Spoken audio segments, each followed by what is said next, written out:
ça remonte à loin. C'est parce que ça a commencé à l'école.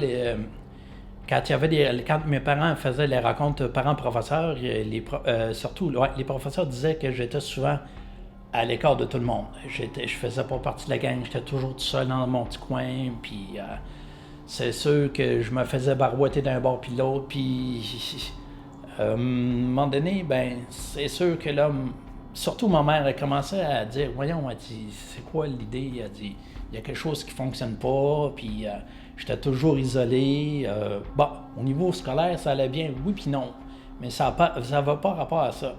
Donc, à un moment donné, le fil en aiguille, il y a quelqu'un qui m'a rencontré, puis il m'a dit, cette personne-là m'a dit en plein visage, elle dit, Greg, tu t'as laissé un nom d'Asperger.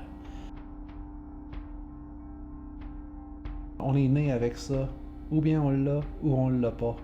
Mais l'affaire, c'est que c'est pas vraiment génétique parce qu'on peut pas appeler ça dans le genre héréditaire. Ben, l'Asperger en tant que tel, ben, c'est une variation de l'autisme.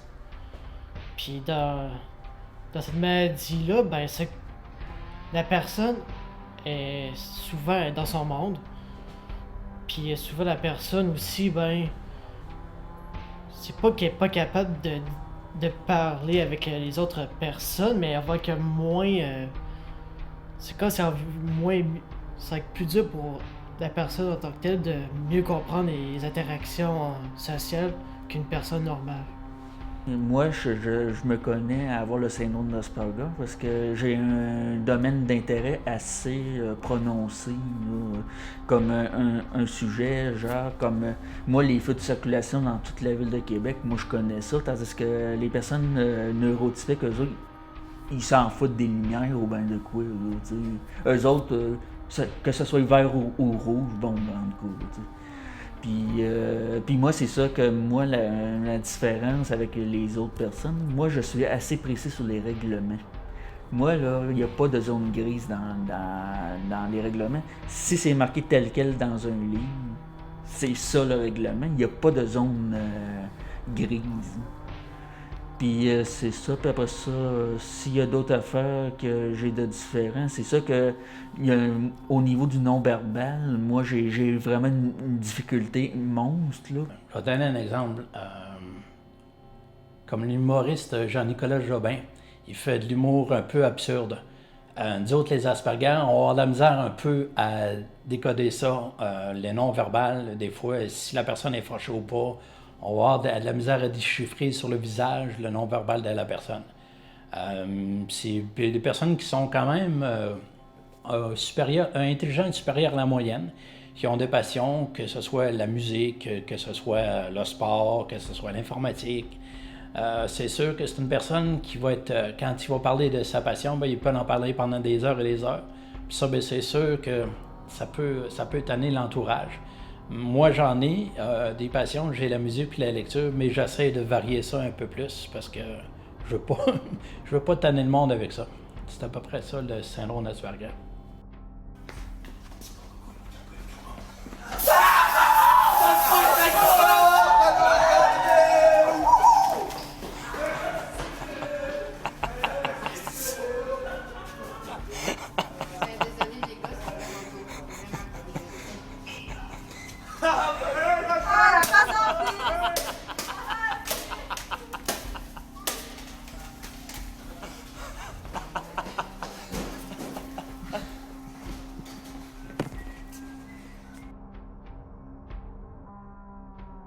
C'est que quand il s'agit de relations intersociales, c'est là que c'est particulièrement dur, surtout à l'adolescence.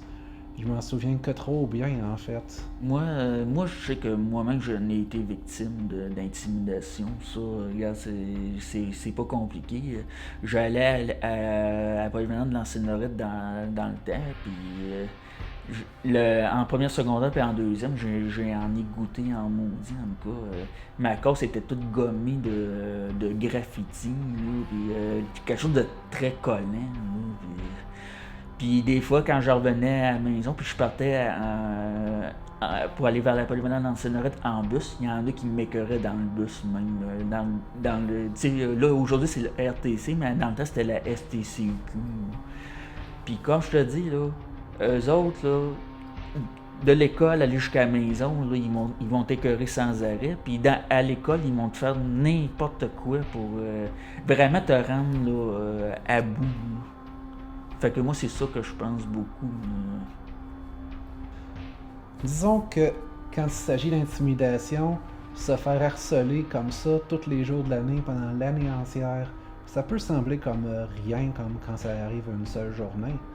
Mais quand ça arrive à de telles manières consécutives pendant une année entière, disons qu'on finit par, disons, péter les coches, puis à un tel point qu'on n'est plus capable.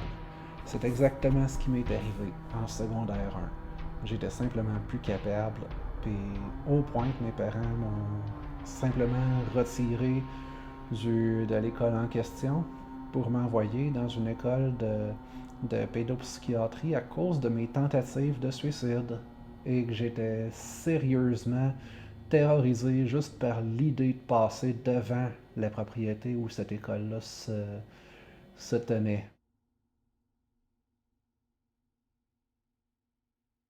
Souvent, on se rend compte que quand les personnes qui ont un TED vivent des situations difficiles où ils ont à défendre leurs droits de manière plus concrète, souvent ils ont besoin d'une tierce personne pour venir les épauler là-dedans. Fait que l'idée, c'était de les outiller un peu plus pour qu'ils puissent faire ces démarches-là eux-mêmes. Donc, on a travaillé sur la communication, les habiletés sociales, l'estime de soi.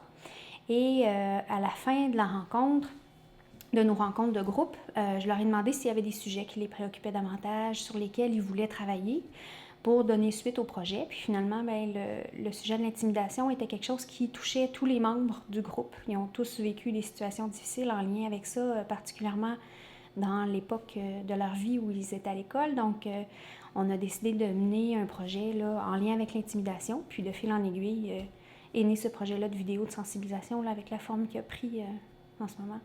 Notre projet, c'était simplement de faire comme une pierre deux coups. Ça veut dire quelque chose qui sensibiliserait à la fois sur l'intimidation puis à la fois sur le syndrome d'Asperger.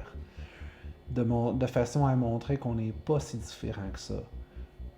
Au départ, ça a été... il y en a un qui avait proposé de faire ça dans un salon funéraire, faire la personne qui était décédée, puis qu'on parlait de cette personne-là, puis faire des flashbacks un peu de ce que la personne a vécu. Finalement, ça l'a, comme on dit, tourné sur un 10 scènes. Je suis arrivé avec l'idée de peut-être d'utiliser le concept du vidéo viral pour faire en sorte que ce qu'on faisait soit vu par un paquet de monde. Vous avez tous vu la vidéo où le petit garçon se met à taper sur le gros dans la cour d'école? Oui!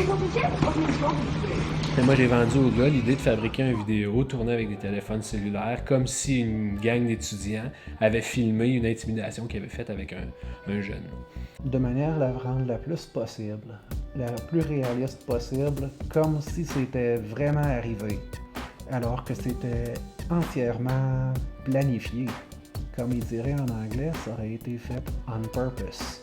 Puis l'idée aussi, c'était de faire participer les gars à la construction de cette vidéo-là. Donc de créer une pré-production, une production, puis une post-production. Des jeunes étudiants qui s'agglutinent autour de lui, puis qui l'intimident, puis qui le rentrent dans une case. Mettons, il sort de sa case, puis il se rend compte qu'il y a une barrée de des jeunes qui l'entourent. Fait que là, il essaie de passer, puis le gars... Ah ouais. Il n'arrive pas à passer, c'est genre, tu cherches-tu à bloque le aller là-bas? Et si la victime se ferait pousser dans sa case, puis se ferait enfermer ensuite dans sa case? On a eu 3 rencontres qu'on a filmées, on a discuté, on a brainstormé sur notre concept, notre projet, le pourquoi on le fait, on s'est mis d'accord sur une idée. L'histoire est simple, c'est que c'est justement... Comment est-ce qu'on l'a appelé? On l'a appelé, on lui a donné un nom fictif, Anthony. Anthony, là, ça va être son journée d'anniversaire. OK? Fait que là, on va être à la cafétéria, toute la gang. OK. Puis là, lui, il va arriver. Puis là, tout le monde va lui souhaiter bonne fête. Là, il y en a un drôle qui va se lever. Il va aller mettre un chapeau sur sa tête, ça va être marqué « The Autiste ». OK? Puis là, sauf qu'Anthony, il ne trouvera pas ça drôle. Fait que là, il va essayer de l'enlever. Fait qu'il ne trouvera pas ça drôle. Fait que là, il y en a un d'autre qui va essayer d'y remettre encore. Fait que là, là, c'est ça. Puis là, c'est sûr qu'à un moment donné, on va couper. Là, on va le perdre. OK. Puis là, ben, on va le retrouver dans sa case. Fait que là, c'est là que ça va commencer. Là. Ah, tu veux dire le cauchemar. Ouais, on peut dire.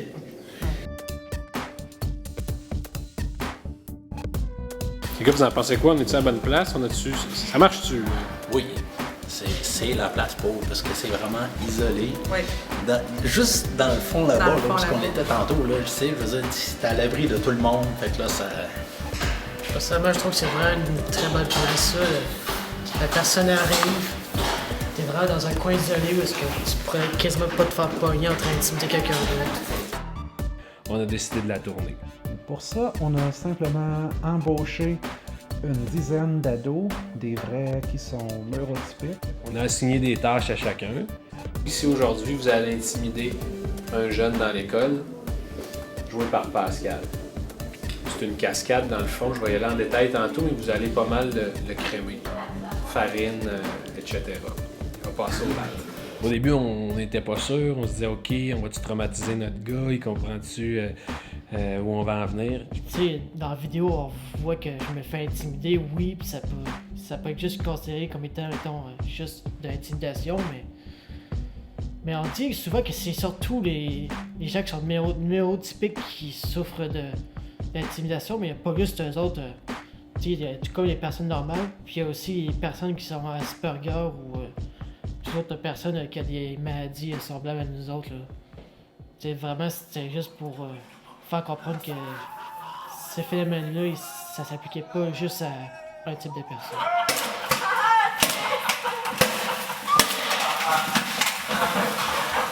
Puis mon Fred, Quoi? ce qu'on en est là, on en fait un autre? C'est toi qui traces? Ouais, ça serait bien. Ouais? Ouais, on essaye. Frédéric était assistant réalisateur, donc il était très pointu, très focusé sur le fait qu'on ne devait pas reconnaître les élèves qui participaient à l'intimidation. Ensuite, Greg a participé à la captation. Greg a filmé quelques images. Je fais juste tourner. Bon, oui. 3, 2, 1, go!